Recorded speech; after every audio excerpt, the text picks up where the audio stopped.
Happy to share another simple recipe. Paksiw na sardines. Good evening everyone. Mag-share lang po ako sa inyo ng simple recipe, lutong bahay. Ito po ay paksiw na sardines. Yung onion, may garlic, meron tayong ginger, syempre po lemongrass. I'm using onion, white and red onion. And of course, may chili tayo. Okay, lagay tayo ng kaunting seasoning sa ating pan sa ilalim.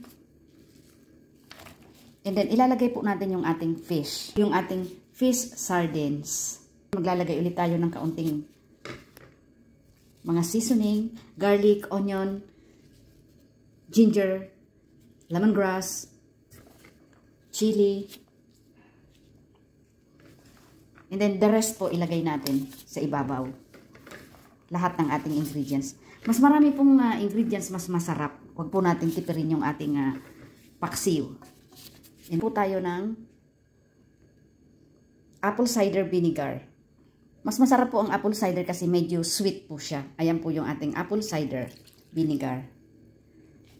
Tayo ng black pepper. And of course, mag-a-add po tayo ng water. Yan na po, nailagay na po natin yung ating sardines. And then, takpan lang po natin. Cover. Napansin niyo po, hindi po ako naglagay ng salt kasi ang sardines po is maalat na fish. So, later on na lang po natin siya i-adjust in case na medyo may tabang. Pero hindi po talaga ako naglalagay ng asin pag sardines ang niluluto kasi maalat po siya. Yan, cover na po natin.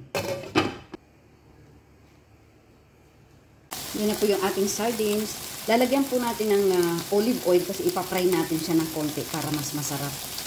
Yan po yung olive oil. I-fry natin ng kaunting bahagya lang. Using olive oil.